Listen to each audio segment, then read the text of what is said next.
Good evening, and welcome to Tsukiji Hongwanji Buddhist Temple. Everybody, please join me in Gassho.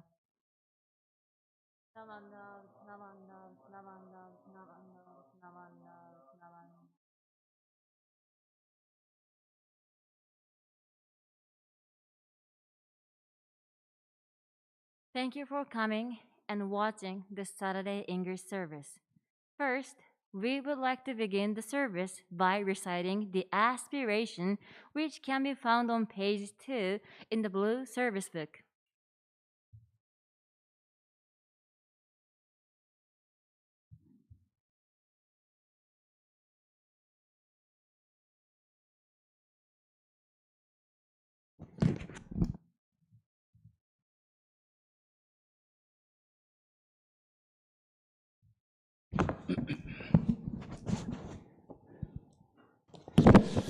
Namandavas, namandavas, namandavas, namandavas, namandavas, namandavas, namanda, namanda.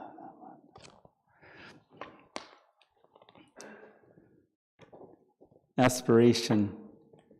Reverently, we come before the shrine of our Amida Buddha, the Holy One, the Perfect One. With gratitude, we have brought our offering of love and devotion to honor the Buddha. We earnestly resolve to strive to understand the holy teaching and to walk every day in the blessed path, so that, like the Buddha, may we attain the peace of nirvana. Namandavas, namandavas, namandavas, namandavas, namandavas, namandavas, namandavas.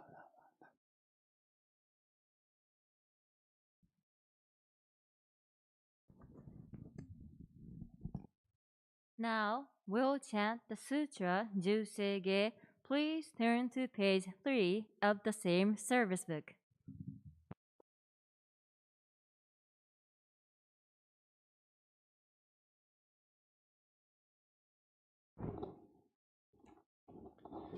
Namanda, Namanda, Namanda, Namanda, Namanda,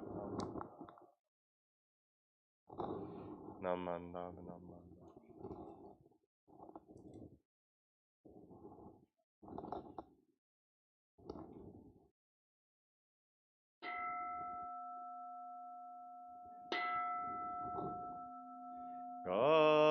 가곰 조세가 희심무조도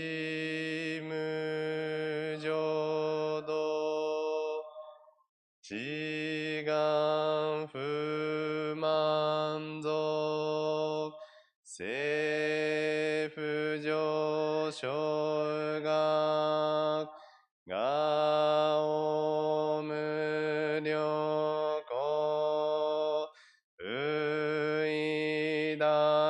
의다이세시 의사이쇼빙의 세이프조쇼각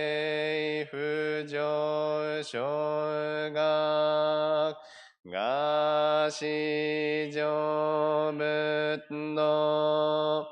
묘쇼조집보 그겸이쇼몸 세프조쇼각 리역진쇼넴 조회시범요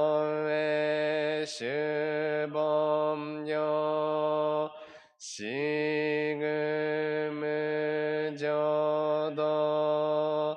이쇼텐닌시 진리기엔다이고 부쇼무사이도 쇼조상금요 고사이슈야그남 가이히지에넴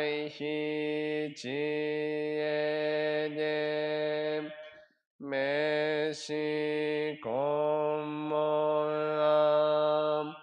에이소그 小悪道津達前宗門高祖上満足いよろじっぽ日月主時期天候音符言一種解放像公正苦毒法上大集中説法ししく不要一切部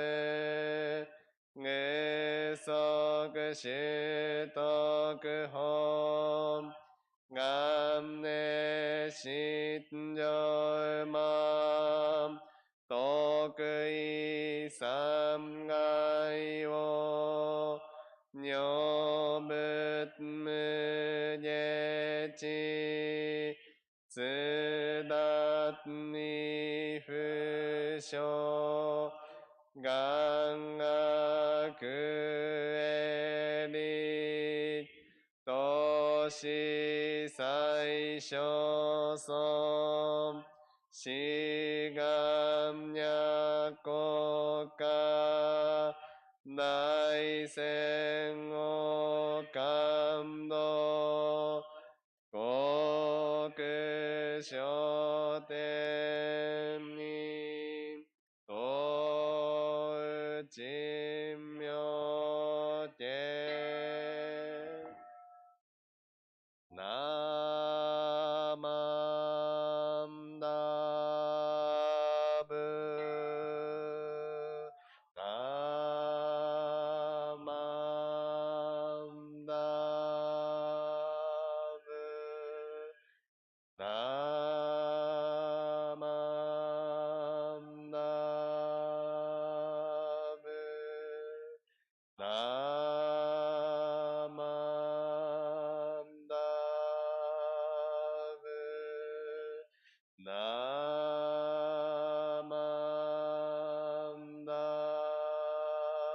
ナマンダブナマンダブナマンダブナマンダブ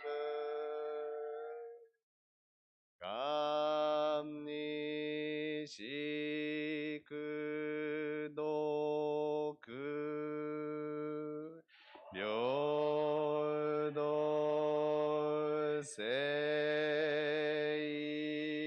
祭道本菩提心往生安楽国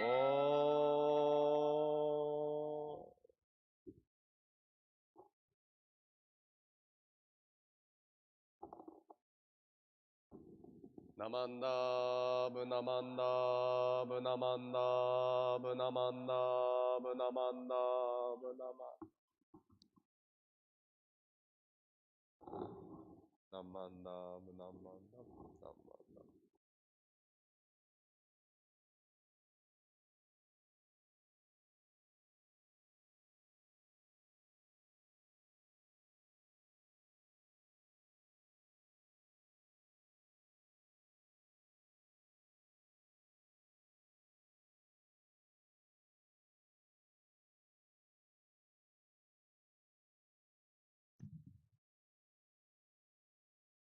We will now sing the Gatha Shinshu anthem found on page 5 in the same service book. Congregation, please stand up.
Please remain standing for the recitation of the three treasures found on page 4 in the same service book.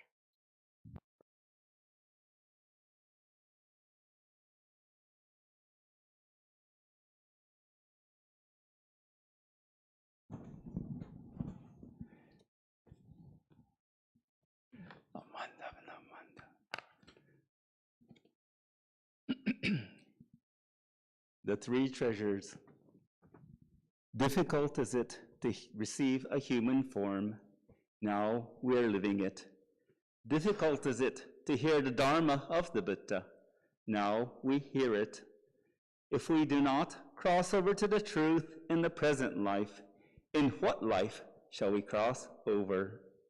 Let us, with sincerity and true reverence, take refuge in the three treasures of the truth. I take refuge in the Buddha. May we, together with all sentient beings, awaken to the great way of enlightenment and to the unsurpassed intent of Amida Buddha. I take refuge in the Dharma.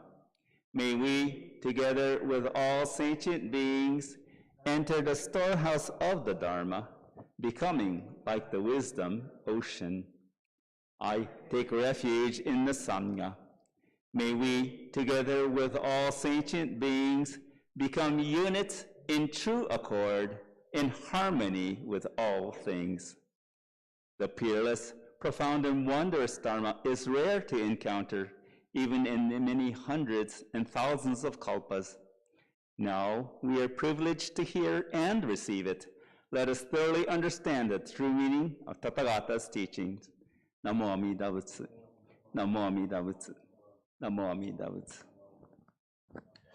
Namanda Butsu. Namanda Butsu. Namanda Butsu. Namanda Butsu. Namanda. Namanda.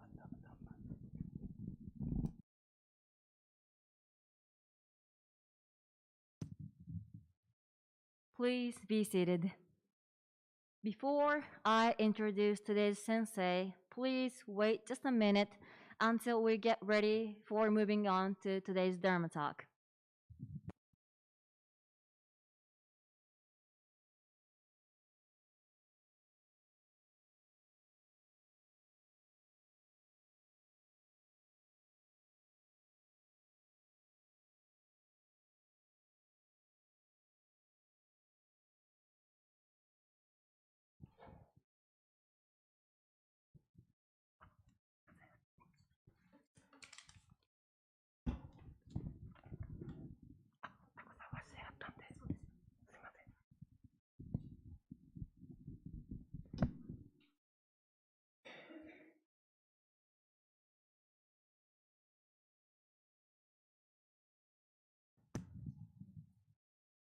Thank you so much for waiting.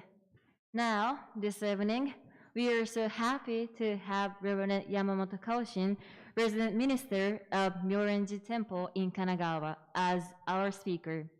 Yamamoto Sensei will talk on how Master Shinran affected all of our lives. Buddha Dharma, of the people, for the people, by the people.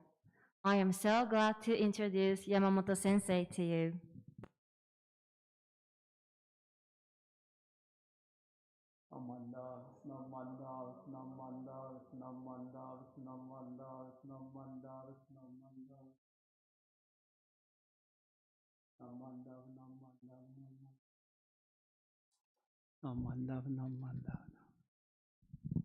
Is this on?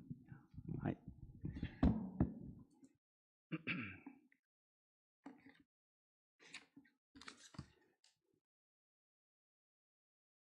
Please put your hands together in Gassho. I have made vows unrivaled in all the world. I shall certainly reach the unsurpassed way. If these vows should not be fulfilled, may I not attain perfect enlightenment. If I should not become a great benefactor in lives to come for immeasurable kalpas, to save the poor and the afflicted everywhere, may I not attain perfect enlightenment. When I attain Buddhahood, my name will be heard throughout the 10 directions. Should there be any place where it is not heard, may I not attain perfect enlightenment. Amanda. Amanda. Good evening, and I'd like to welcome all of you to the Tsukiji Hongwanji English Dharma talk for the month of April. I'd like to welcome all those joining us on the web today also. Just right now, I read the first 3 verses of the Jusege, which you recited on page 3. Gagon cho se gan hi shi mu jo do shi gan fu mandaku se fu jo shoga. This is the Jusege is taken from the larger Skavate Vyuha sutra, Daimyo-jikyo, which is the essential sutra of Jodo Shinshu. And we use the Jusege as part of our chanting, and so I just read the first 3 stanzas of that. Many of you may know that the English Dharma talk here at Tsukiji Hongwanji has continued for over 70 years, and I hope that we will keep continuing to do this. It is only once a month, but it's so nice to have all of you joining us this evening.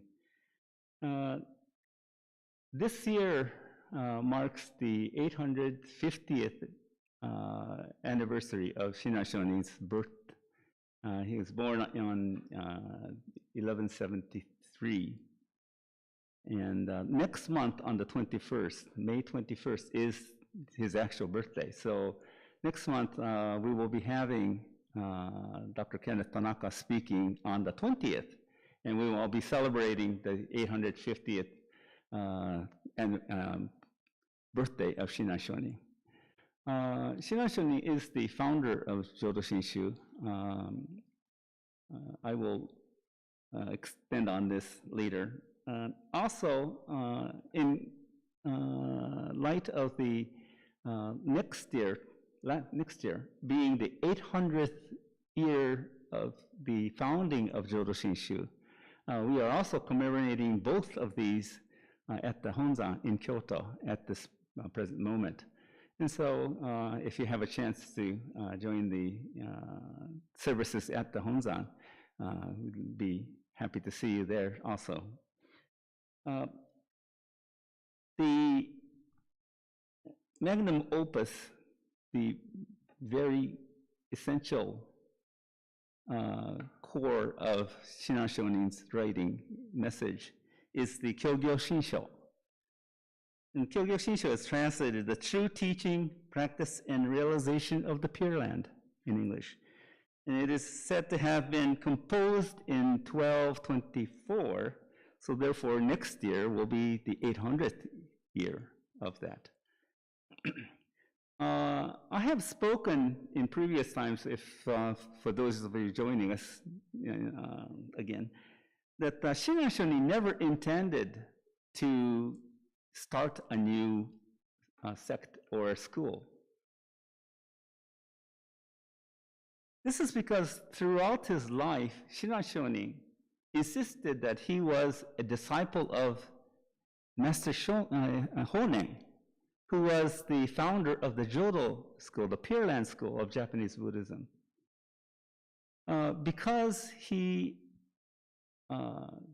followed in the footsteps of Honnen Shonin, throughout his lives, there were many who sought the teachings of Shinran Shonin and who themselves believed that they were disciples of the Shinran Shonin.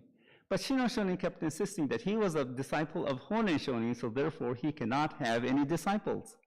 And which makes sense, because there is a quote that if Honnen Shonin has led us to go to hell by misleading us, there was no other way for me to receive enlightenment, so I have no quarrels whatsoever. Very, very sincere and true to his master. Honnen Shonin, on the other hand, Shinran Shonin was one of his disciples, and because Shinran Shonin was also 40 years younger than Honnen Shonin, we can see the age difference creating a different style of life. And I will get into this later. The establishment of Jōdoshin Buddhism, as like I said, we are celebrating the 800th year of the founding of Jōdoshin Shu.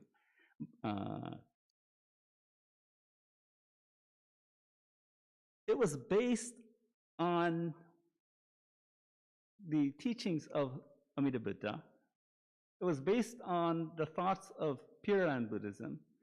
And Pure Land Buddhism itself was not a Japanese origin religion or thought. It was originally from China in the 9th century. And I would like to elaborate on this subject in today's Dharma talk, and I chose the topic that you see on the flyer today, how Master Shinran affected all of our lives, the Buddha Dharma of the people, for the people, and by the people.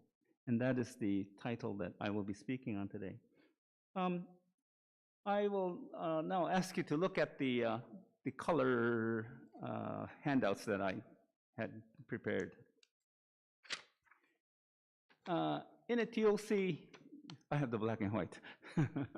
I can see in color. There are 4 pictures. These are all national treasures of Japan, and 3 represent the Amida Buddha, the Buddha Amitabha Amitayas. And 1 is of the Vajrasagara Guru Buddha Yakshinyorai, and that is on the bottom right. As you can see, just by looking at this, many of you recognize that, oh, I've seen this before someplace. Of course, because it is a national treasure, and it is very well known. The top left is the great Buddha of Kamakura. It is bronze, and in its size, you can go inside. Yes. The Amida Sanzon, in the Jodoji temple, is on the right panel, the upper right. And this, you see the Amida Buddha with the 2 bodhisattvas, one being the Kannon Bosatsu and the other being Seishi Bosatsu. And usually you see the triple Buddhas, but as you see in the Kamakura Daibutsu and also in the lower Koryuji, the other bodhisattvas are not there. You can see that the style is different in each of these. 2 are sitting, 1 is standing. The mudras, the ink that they have, all are different.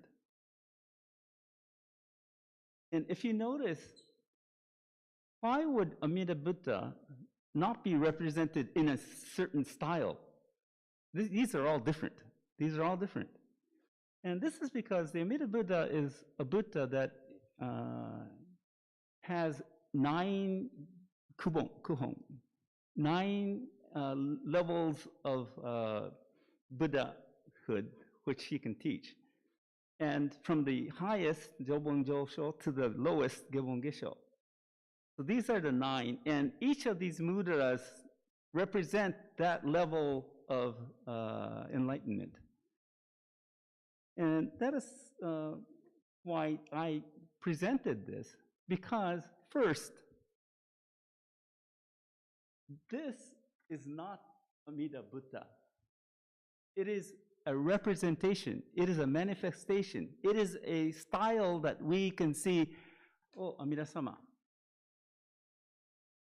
But in reality, this is not Amida-sama. It is only a representation. It is a manifestation. It is how it is presented for us. And we explain it as hoben, expedient means, some form that we can understand, we can relate to. And looking at the lower right, you see, this is Yakushinrai. Very similar in style. I expect Buddhists to be all kinds of styles, but you see the same kind of style. You see the enlightenment head, you see these robes, and the same mudras. And as you can see, it is a style that says, this is a Buddhist statue, this is a Buddha. And we can say, oh, this is a Buddha. We can acknowledge that it is a Buddha. But if it wasn't in a style that we could acknowledge, for instance, Buddhas are the truth, and truth has no color, it has no physical appearance, it has no smell. So therefore, it is like ether. There is nothing that we can call the Buddha.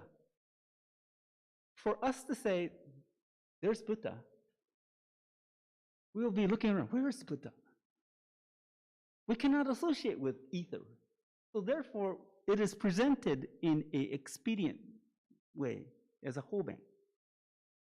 And then we can say, oh, Amida-sama desu ne.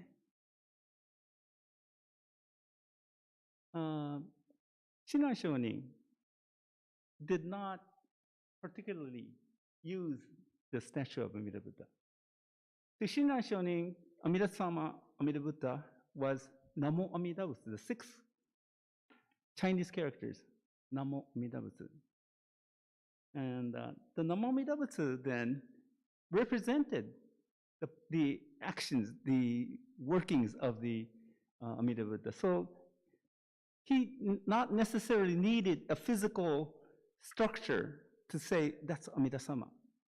To Shinran Shonin, Master Shinran, it was the workings of the Amida Buddha that was going to save him.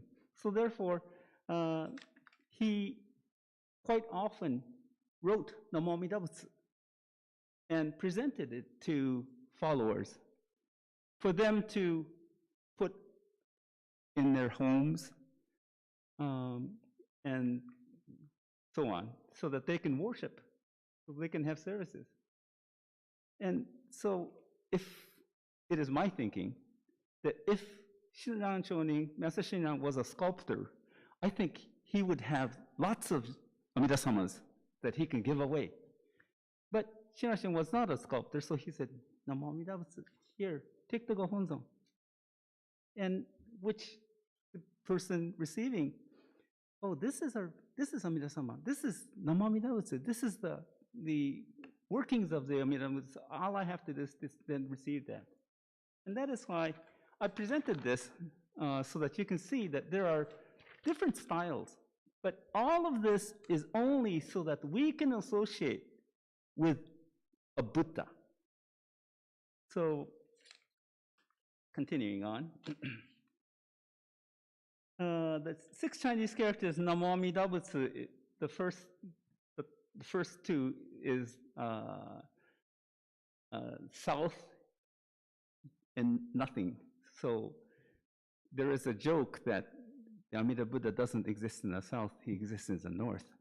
Minami ni nai kara, it must be someplace else. But Namo originally came from the Sanskrit namas, which is to rely upon, to entrust upon, and to honor. And that is the first part of Namaste, which is, I honor you, I revere you. Very, very delicate and heartwarming. And so we have been using Namo Amida Butsu in the same way. Amida-sama, uyamaimasu. Yes. Okay, that cleared. As you saw in the print, all of these are very elaborate statues. The triple Amida-sama and Seishi Bosatsu Kannon-sama. The Amida Buddha there is 5 meters tall. 5 meters tall. The Kamakura Buddha, much bigger, right? Bronze. So it is not a working of a single person. A person cannot just say, "Tsukutte kudasai, onegai shimasu." It was somebody with very high status. And these were the patrons of Buddhism. And these are the sponsors of Buddhism. And you can say that during the early ages that when Buddhism came to from China, Korea, into Japan, only the elite, only the people who could understand the Buddhist teachings, they were the only ones that could take in Buddhism. So they kept it in a very high status. But as you know, the Shakyamuni Buddha, historical Shakyamuni Buddha, had a teaching that was available to all, for those in suffering, everyday lives. And when you think about that,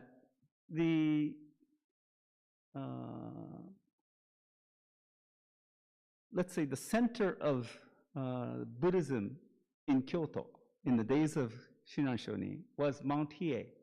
And this is where the Enrakuji Temple, which is the head of the Tendai sect of Japan, is located. And Mount Hiei had all the resources available at that time on Buddhism. So therefore, it was referred to as a Buddhist university, Bukkyo Daigaku. All the practices and all the things that were available, one could go through. So therefore, if you became a monk at Tendai, all of this was available when you were not doing your practices.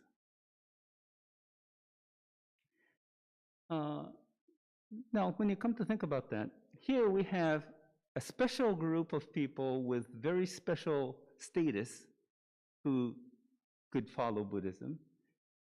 Here we have a special group of superior, let's say, monks. They were able to undergo rigorous physical practices, also chant for hundreds of days, go through the mountains barefoot at night, etc., etc. These were very special people, a very special group of people. And these were the people who Buddhism was open to. But Shinran Shonin was 9 years old at the time that he became a Tendai monk. He became a Tendai monk at the Shorein Temple, which is on the foothills of Hieigan. He stayed at the Tendai Temple for 20 years, undergoing very physical training, also studying, doing practices. And then as he continued, he became aware that there was a limit, that he was human and he was not able to cross a certain point into enlightenment. And therefore, when he saw his limits, he felt that this was not his place. So therefore, he began to continue to practice, but he also became aware of other teachers. And of one of those teachers was the Master Honen. And Master Honen, like I said, was 40 years his senior. So therefore, Master Honen stayed on Mount Hiei for a very long time. And he was considered the first in wisdom. He was very, very learned scholar. And people revered him. People looked up to him. People asked him for physical and spiritual guidance. And here, we see that Honen Shonin leaves. He also left the Mount Hiei. And the reason behind this is very, very similar to what Shinran Chonin, Master Shinran was feeling. And this was that Buddhism was not only for the special group of people. It was not only for monks. What Master Honen was doing is when he went off the mountain, Mount Hiei, he set up a hermitage at the base of Hiei in a place called Kurodani. And he essentially taught the Jodo teachings, the Pure Land teachings of Shandao, who was a 7th century Chinese monk. And Shantao's teaching was the basis of the Chinese Jodo sect, Chinese Jodo school. So in light of the Amida Buddha being the essential Buddha that was able to, I don't like to use the word deliver, but to deliver, to save common people, Honen Shonin decided to throw away all of the practices and all of what he had gained on Mount Hiei and started teaching to the average person. These were people, children, women, all alike, including some of the feudal lords. And you can see that when people start congregating into a certain place, the people who were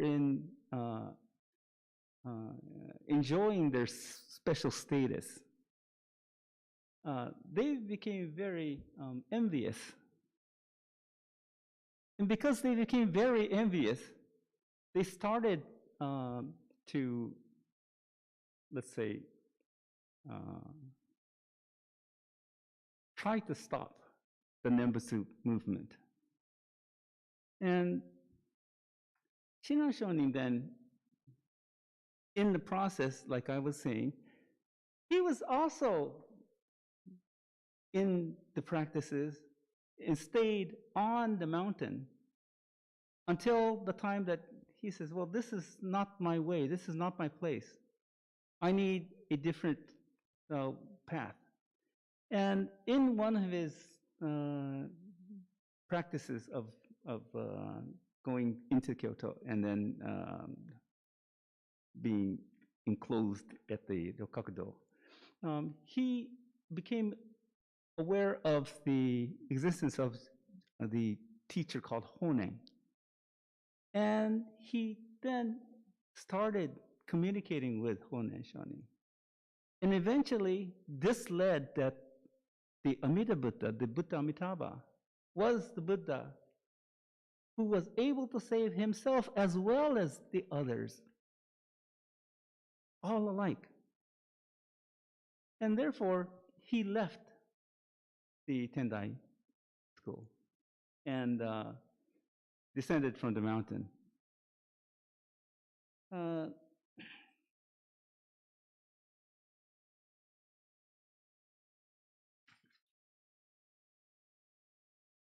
I mentioned that when he became Honen's disciple, he was one of the top disciples.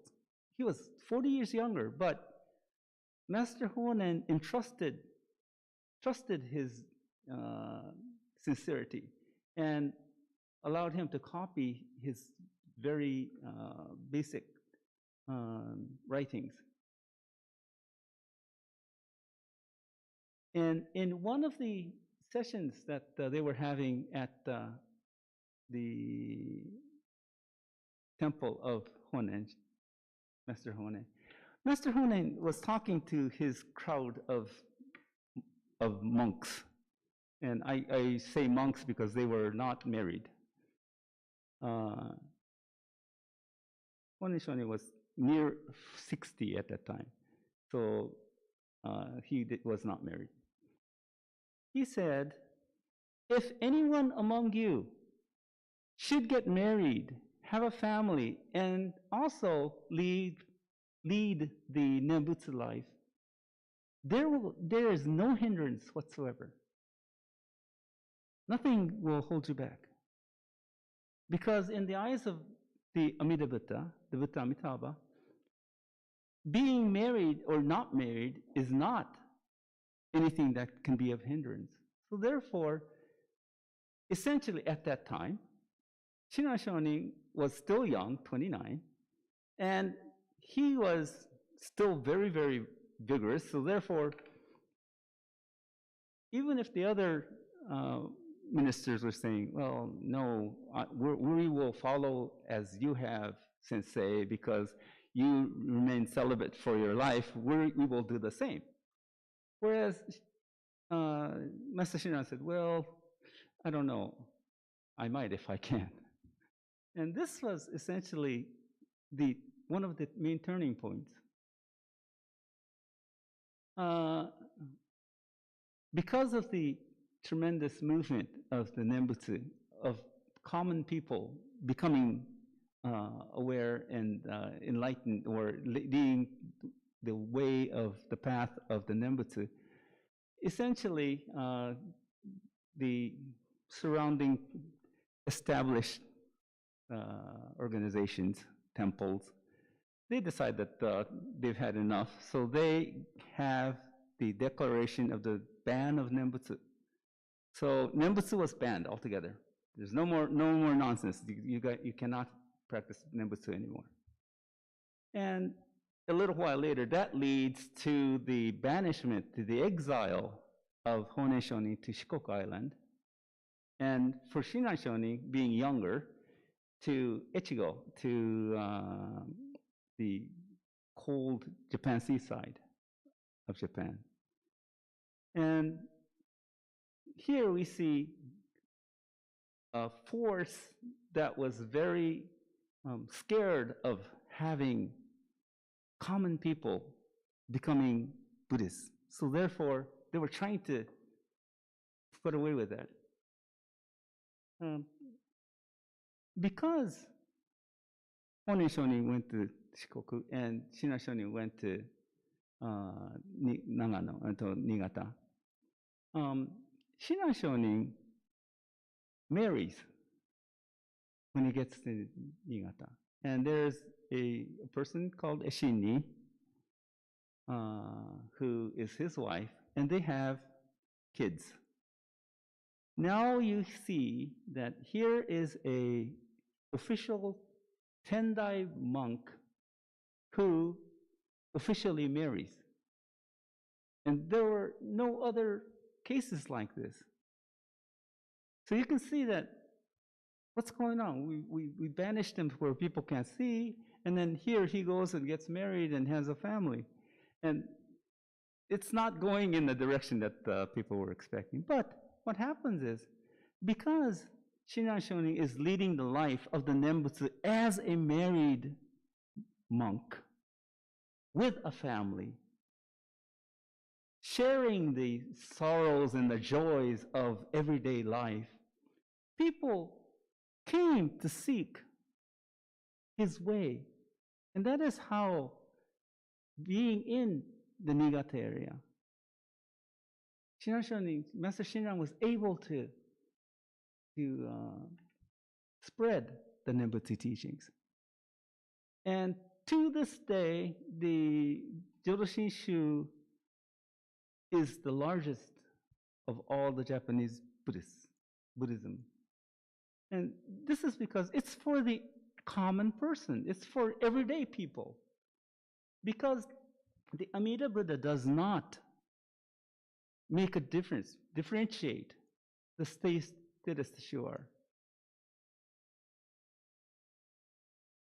Now, I'd like to then continue with the why then, after saying that Shinran Shonin did not intend to make a new school, a new line of teaching. What happened? How did Jodo Shinshu then arise? Well, Jodo Shinshu was born mainly for two reasons. There are various thoughts to this, but for me, there are two main reasons. One is, first, the Nembutsu, that the recitation of the Buddha name, Namo Amida Butsu, was to Honen, to Master Honen, a practice. This is because Shandao says the recitation of the Buddha name will eventually lead to the enlightenment in the Pure Land, to be born in the Pure Land.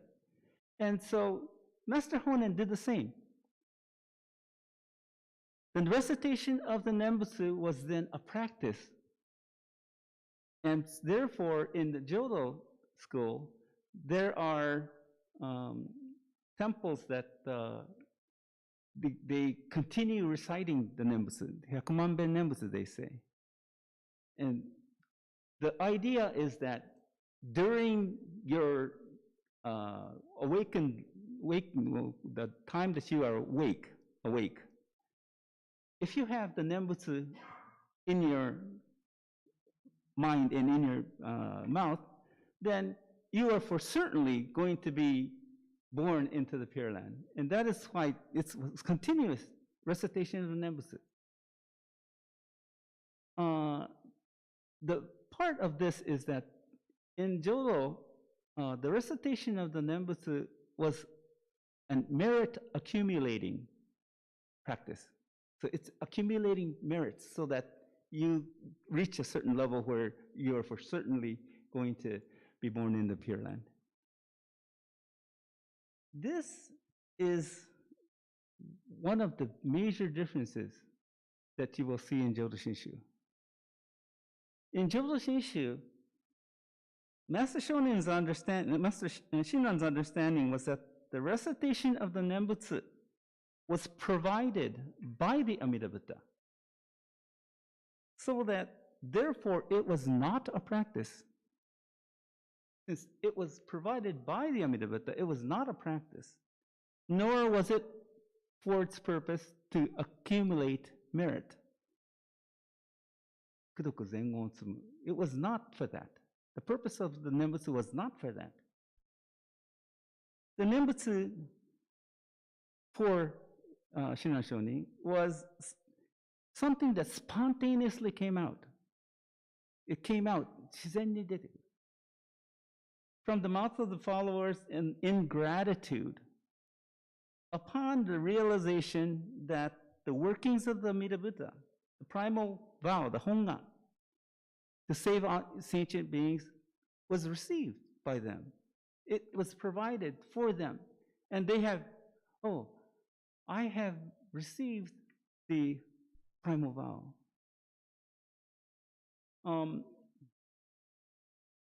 For a very crude, very crude example, I will like to present this idea. A parent and child, well, parents and child. Let's consider that love that the parents provides for the child. The parent's love for the child does not arrive. It does not arise because the child says, love me, or help me, or do something to me, hug me.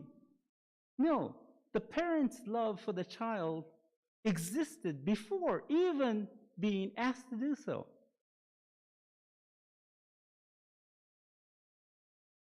Amida's primal vow was essentially in the same line of thought, not provided because sentient beings asked to be saved. It preceded that. Amida Buddha says, I cannot help but to help, to save you. I cannot leave you alone. I feel that I have to save you. And for that, the primal vow was extended, and people were able to receive the Nembutsu. This is the way, just receive, and I will save you. It was solely based on the Amida Buddha's great compassion. It was the working of the Amida Buddha towards us. So the recitation of the Nembutsu is not a prerequisite in being saved by the Amida Buddha. And if this is so, then what in the case of Shinran Shonin then? Do we not have to recite the Nembutsu? The Nembutsu, like I said, Nembutsu was not something that you have to recite. It's not a prerequisite. It is not good merit. Like to explain that in saying that the parental love, for example, when the child gets to a certain age, they realize the love that they have received. Oh, I have been showered with love until now. And the child says, oh, thank you to the parents. Oh, thank you, Mother, for providing for me. Oh, thank you, Father, for being there when I needed you. This is out of gratitude. It is not something that you have to do. And just because you said thank you to the parents doesn't change the love that the parents provides the child.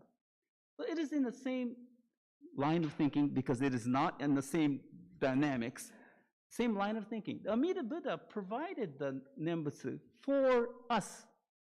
We receive, but then we don't quite understand it. And then we keep continuing to listen to the Dharma, to listen to the teachings. And then at a certain point, he says, oh, the Nembutsu, the primal vow, the Hongan was always there. It was there for me. How wonderful. And then you say, namanda okage-sama de. This is how Shinran Shonin sees the Nembutsu. So you can see, one is a practice, the other is an act of gratitude. It's hosha, act of gratitude. To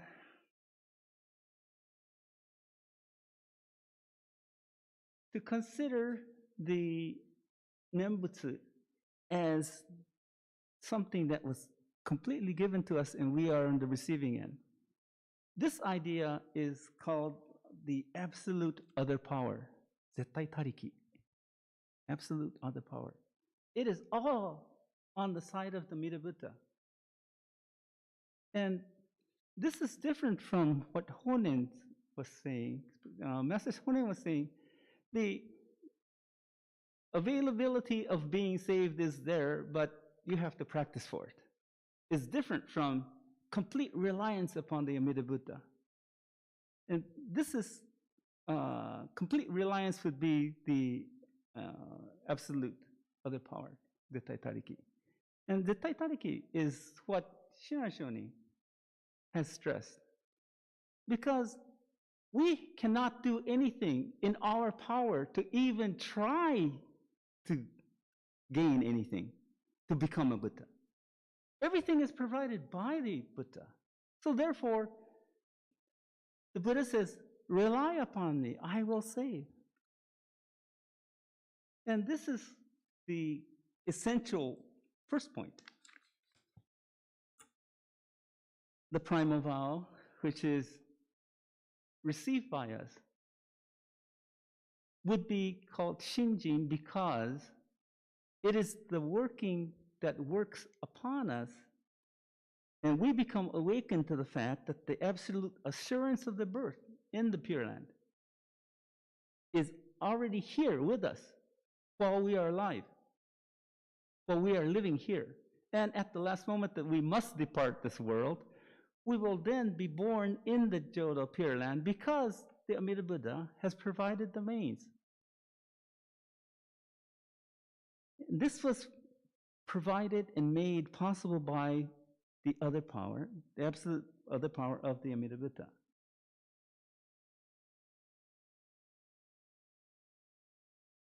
As you can see, the great compassion works upon all sentient beings being equally. There's nobody that is outside of the realm of the workings of the great compassion. So it is thereby encompassing even those who are unable to recite the Nembutsu. It is there for the people, even though you are not able to recite the Nembutsu.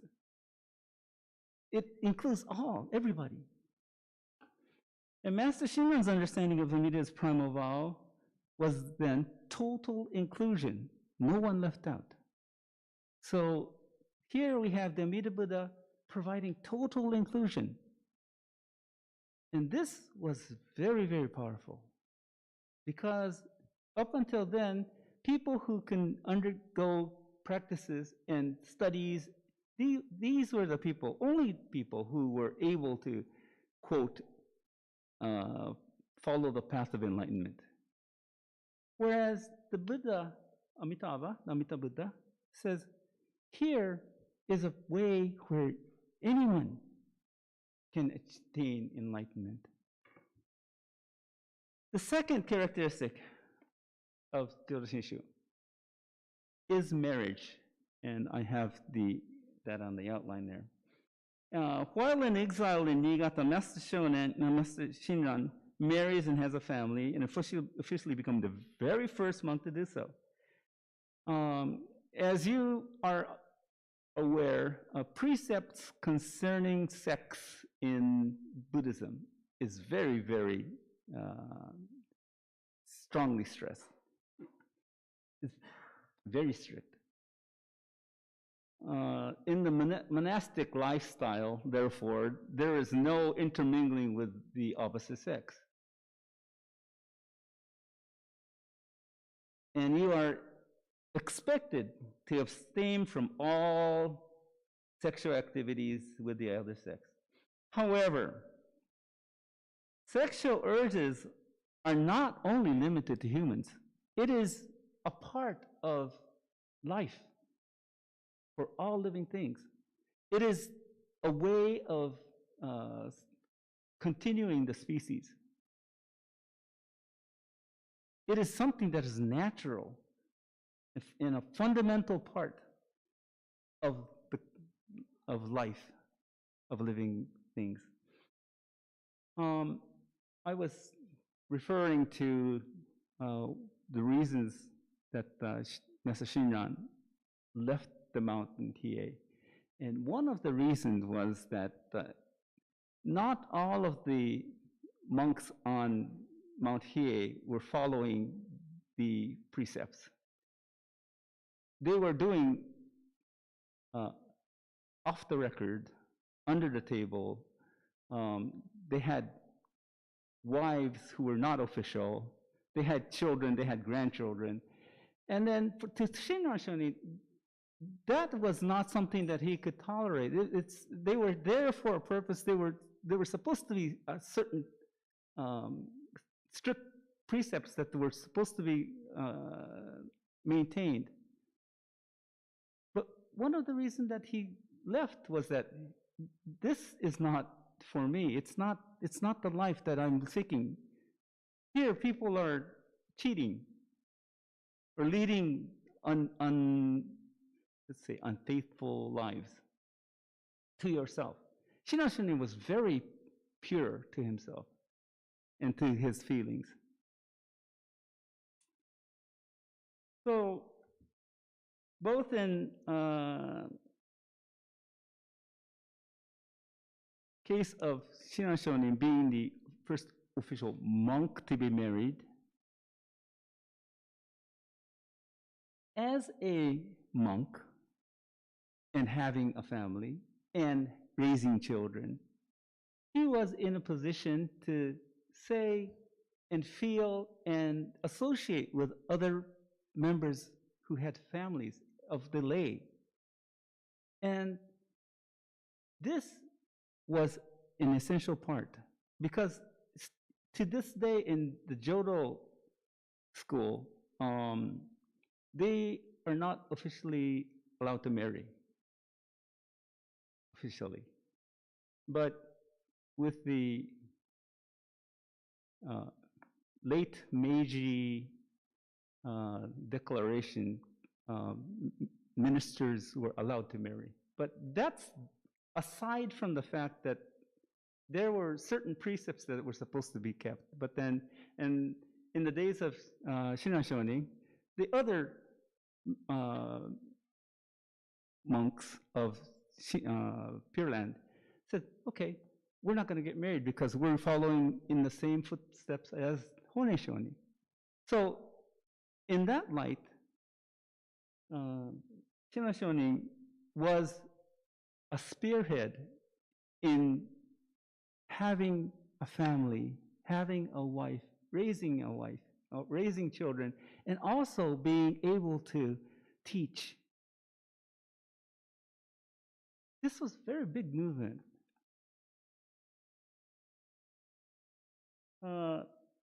Because he had seen the dualistic lives, he felt that, okay, I'm going to get married. I'm going to have a wife, raise children, and I'm going to spread the Nembutsu teachings. And this was based upon what's called,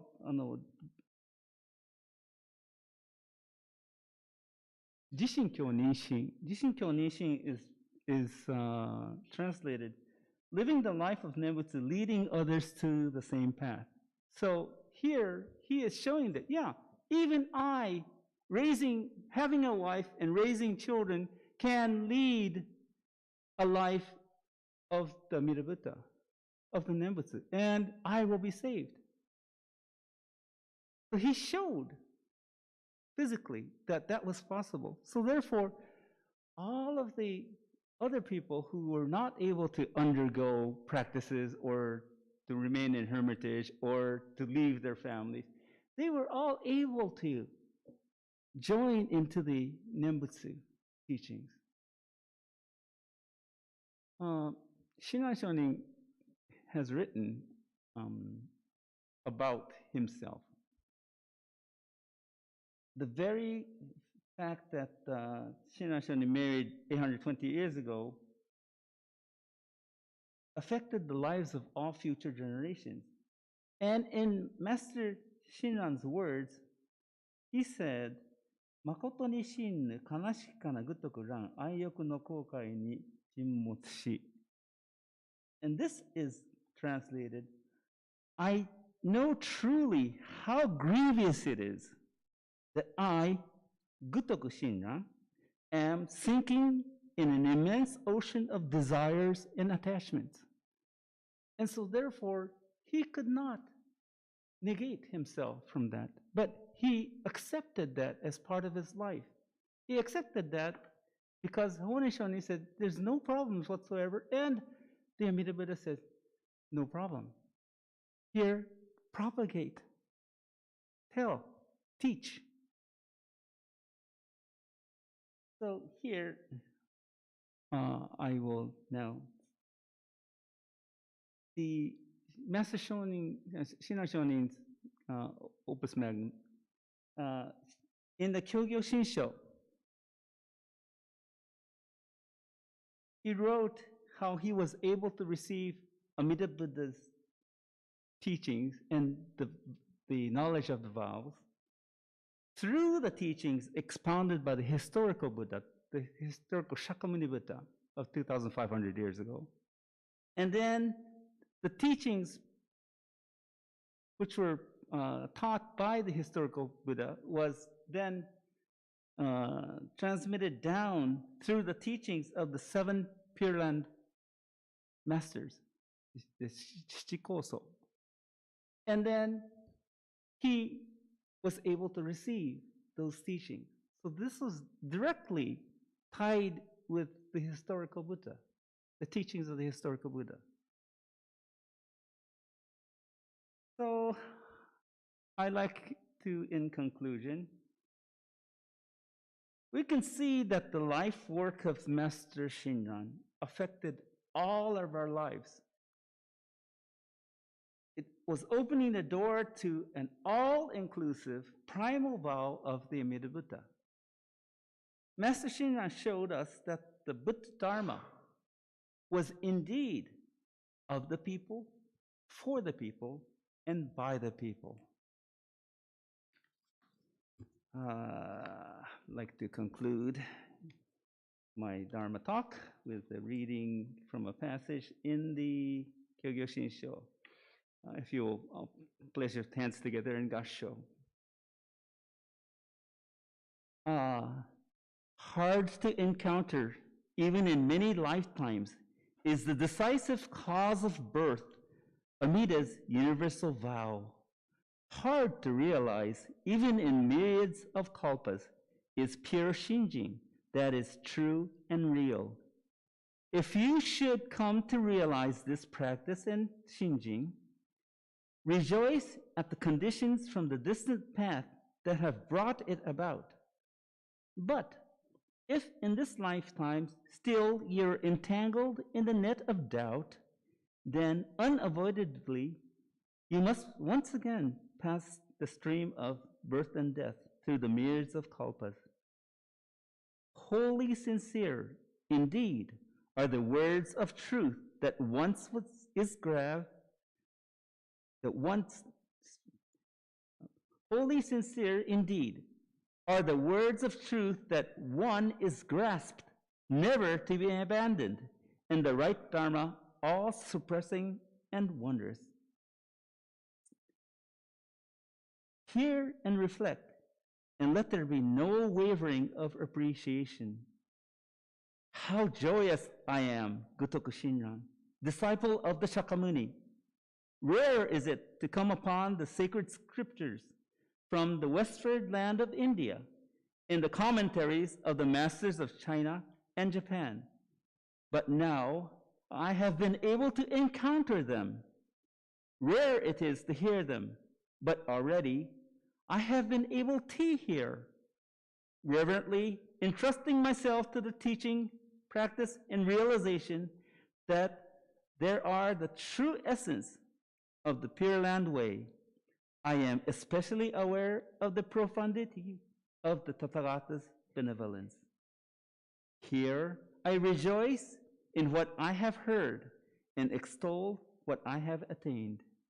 Namandavna, Amandavna, Namandavna.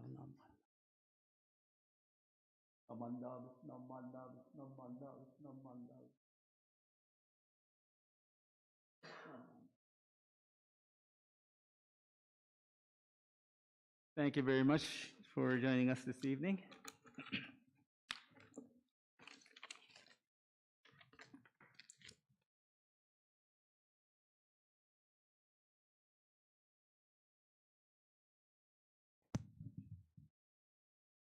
Thank you so much, Yamamoto Sensei, for giving us the Dharma talk.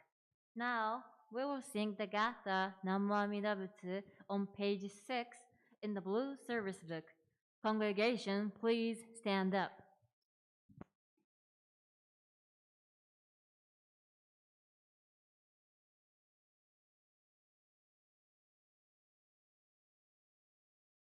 When life is fair and sunlight gives the day, when fortune smiles and flowers adorn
Please be seated. Let us recite together the Sincere Creed found on page 2 in the same service book. Followed will be recitation of the benediction.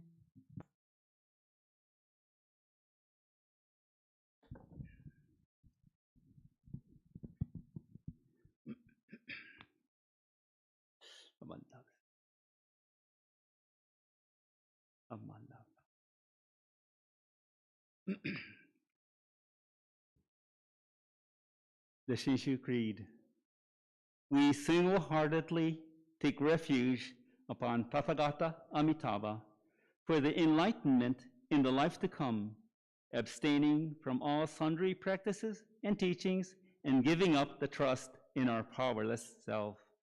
We believe that the assurance of our rebirth comes at the very moment we are led to entrust upon the Buddha, and we call the name Namo Amida Butsu in happiness and thankfulness for the Buddha's great compassion. We also acknowledge gratefully the benign benevolence of our founder and the succeeding masters who have led us to believe in this profound teaching, and we do now endeavor to follow throughout our lives the way laid down for us. Amida Buddha surrounds all men and all forms of life with infinite life and light. Particularly does the Buddha send forth loving thoughts to those in suffering and sorrow, to all those in doubt and ignorance, to all who are striving to attain truth, and to those whose feet are standing close to the great change men call death. Amida Buddha sends forth oceans of wisdom and compassion. Namo Amida Butsu. Namo Amida Butsu. Namo Amida Butsu. Namandavs, namandavs, namandavs, namandavs, namandavs, namandavs, namandavs.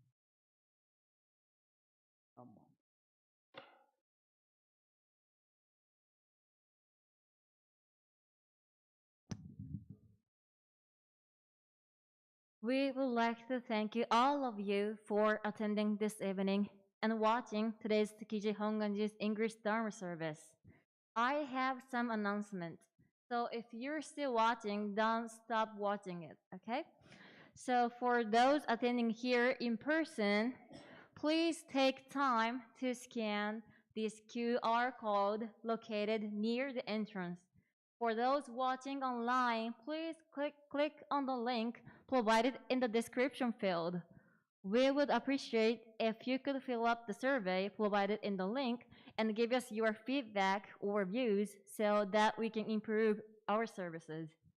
The next service will be our Gotange service, which celebrates the birth of Shinran Shonin, the founder of Jodoshin Buddhism, and it will be held on May 20th at 5:30 p.m. in this same room.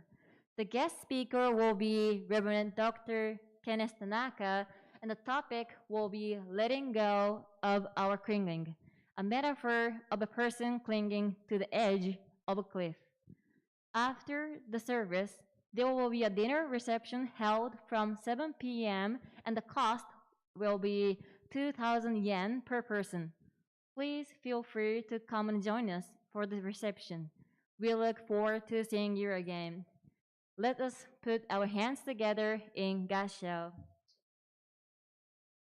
Namandavs, namandavs, namandavs, namandavs, namandavs, namandavs. Please feel free to come forward to offer incense. Once again, thank you so much for coming to today's service. And don't forget to return this service book on your way out. After offering incense, please feel free to join us in fellowship and refreshments after the service. Thank you so much for joining us today.